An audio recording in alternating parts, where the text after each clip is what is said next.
Hello friends, જય શ્રી કૃષ્ણ. તો આજે આપણે એકદમ નવી રીતે કાજુ લસણનું શાક બનાવતા શીખીશું. અને આ કાજુ લસણનું શાક તમે એકવાર બનાવશો ને તો તમને વારાફરતી બનાવવાનું મન થશે. તો ખૂબ જ ટેસ્ટી બને છે. અને મહેમાન આવ્યા હોય અને તમારે ફૂલ ડીશમાં બનાવવું હોય તો પણ બનાવી શકો છો. તો કાજુ લસણનું શાક બનાવવા માટે પહેલાં આપણે અહીંયા એક કડાઈ લીધી છે. તો કડાઈમાં આપણે 4 થી 5 મોટી ચમચી જેટલું તેલ નાખવાનું છે. અને તેલ આપણું ગરમ થાય ને એટલે તેમાં તજ, મરી, ચક્રફૂલ, લવિંગ, તમાલપત્ર અને આ બધું તમારે ઉમેરી દેવાનું છે. અને ક્વોન્ટિટી બાજુમાં લખી જ છે કે કેટલું ઉમેરવાનું છે. અને 1 ચમચી આખું જીરું, 1 ચમચી વરિયાળી, 15 થી 20 લસણની કળી, 5 થી 6 મરચી અને 2 ઇંચ આદુના ટુકડા. તો આ બધું જ આપણે 10 સેકન્ડ જેવું થવા દેવાનું છે સ્લો ફ્લેમ પર. અને 1/4 કપ જેટલા કાજુના ટુકડા, 2 ચમચી જેટલા મગજતરીના બી. તો આ બધું જ આપણે થોડી વાર થવા દેવાનું. અને ગેસની ફ્લેમ આપણે સ્લો જ રાખવાની છે, હાઈ નથી રાખવાની. અને 20 સેકન્ડ જેવું થાય ને પછી તેમાં 1 કપ આપણે સમારેલા કાંદા ઉમેરવાના. તો અહીંયા બાઉલમાં ભર્યા છે પણ કાંદા 1 કપ જેટલા જ છે. અને કાંદાને પણ આપણે થોડી વાર થવા દેવાના. અને કાંદાનો થોડો કલર ચેન્જ થાય ને પછી તેમાં 1/2 કપ જેટલા ટમેટા ઉમેરવાના છે. તો અહીંયા બાઉલ ભર્યું છે ને તો ટોશ વાળીને ભર્યું છે પણ છે 1/2 કપ જેટલા. તો બધી જ વસ્તુ આપણે એકદમ રાળ થાય ને ત્યાં સુધી થવા દેવાની છે. તો તમે જોઈ શકો છો કે ટમેટા અને કાંદા આપણા બંને એકદમ સરસ રાળ થઈ ગયા છે. તો હવે તેમાં આપણે 200 ગ્રામ જેટલી સમારેલી પાલક ઉમેરવાની છે. અને પાલક આપણી રાળ થાય ને ત્યાં સુધી થવા દેવાનું. તો તમે જોઈ શકો છો કે પાલક પણ આપણે એકદમ સરસ રાળ થઈ ગઈ છે. અને ગેસની ફ્લેમ આપણે બંધ કરી દેવાની છે. અને વરાળ નીકળે ને એટલું ઠંડુ થવા દેવાનું. અને પછી તેની આપણે ગ્રેવી બનાવી લેવાની છે. તો થોડું ઠંડુ થઈ ગયું છે. અને હવે તેને આપણે મિક્સરની જારમાં ઉમેરી દેવાનું. અને તેની આપણે એકદમ ફાઇન ગ્રેવી બનાવી લેવાની છે. તો તમે જોઈ શકો છો કે આપણી ગ્રેવી એકદમ સરસ ગ્રીન તૈયાર થઈ ગઈ છે. અને ફરીથી આપણે કડાઈમાં 1/4 કપ જેટલું તેલ ગરમ કરવા મૂકીશું. અને તેલ આપણું ગરમ થાય ને એટલે તેમાં 1 કપ કાજુ નાખવાના છે.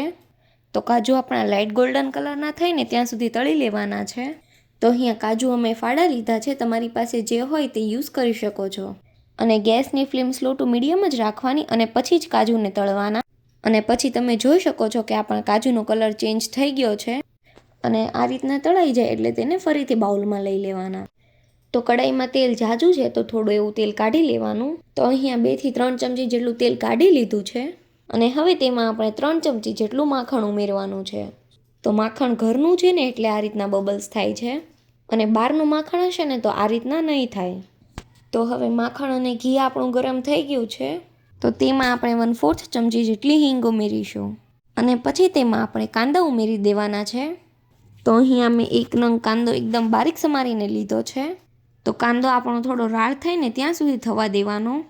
તો તમે જોઈ શકો છો કે કાંદો આપણો રાળ થઈ ગયો છે. તો હવે તેમાં આપણે 1 નંગ ટમેટો એકદમ બારીક સમારેલું ઉમેરવાનું છે. અને કાંદા અને ટમેટા એકદમ રાળ થાય ને ત્યાં સુધી બંનેને થવા દેવાના. અને પછી તેમાં આપણે ચમચીના ચોથા ભાગ કરતાં થોડી ઓછી હળદર નાખીશું. અને હળદરને મિક્સ કર્યા પછી તેમાં આપણે મરચીની પેસ્ટ ઉમેરીશું. અને અડધી ચમચી તેમાં આપણે મીઠું ઉમેરવાનું છે. તો મીઠું અને તીખું તમે તમારા ટેસ્ટ પ્રમાણે કરી શકો છો. અને હવે તેને આપણે થોડી વાર થવા દેવાનું છે. તો કાંદા અને ટમેટામાંથી તમે જોઈ શકો છો કે એકદમ સરસ રીતે તેલ છૂટું પડી ગયું છે. અને કાંદા ટમેટા આપણે એકદમ સરસ રાળ થઈ ગયા છે. તો હવે આપણે જે ગ્રેવી બનાવીને રાખી છે ને તેને ઉમેરી દેવાની. તો મિક્સરની જારમાં જે ગ્રેવી ચોળી છે ને તેમાં ગરમ પાણી ઉમેરવાનું છે. અને શાકમાં આપણે હંમેશા ગરમ પાણી જ ઉમેરવાનું એટલે શાક આપણું એકદમ સરસ સોફ્ટ થાય.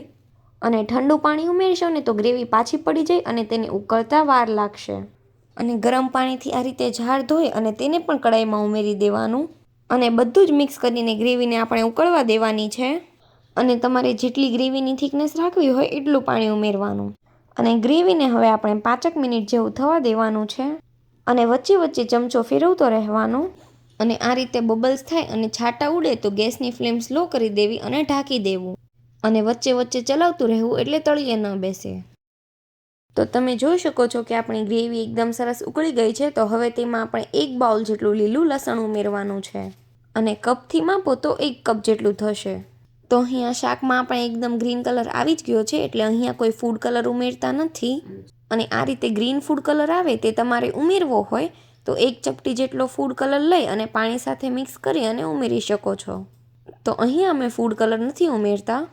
તો હવે ગ્રેવીમાં આપણે 50 ગ્રામ ખમણેલું પનીર, 50 ગ્રામ જેટલું ખમણેલું ચીઝ, 1 ચમચી ચાટ મસાલો, 1 ચમચી ધાણા જીરું અને જે આપણે કાજુ ફ્રાય કરીને રાખ્યા છે તે, ચમચીના ચોથા ભાગ જેટલો ગરમ મસાલો, અને ગરમ મસાલો તમારે થોડો વધારે ઉમેરવો હોય તો પણ ઉમેરી શકો છો. અને આ ગરમ મસાલાની જગ્યાએ તમારે કાજુ કરીનો મસાલો ઉમેરવો હોય તો પણ ઉમેરી શકો છો. તો તે મસાલો 1 ચમચી જેટલો ઉમેરવો. તો હવે આપણે થોડી કસૂરી મેથી ઉમેરવાની છે. તો બધું જ મિક્સ કરી લેવાનું છે અને ચીઝ અને પનીર ઓગળે ને ત્યાં સુધી જ થવા દેવાનું છે, વધારે નહીં થવા દેવાનું. અને હવે તેમાં આપણે 1 ચમચી જેટલો લીંબુનો રસ ઉમેરવાનો છે. તો ચીઝ અને પનીર ઓગળી અને આપણું શાક એકદમ સરસ તૈયાર થઈ ગયું છે. તો હવે તેમાં આપણે અડધા કપ જેટલા લીલા ધાણા ઉમેરી દેવાના છે.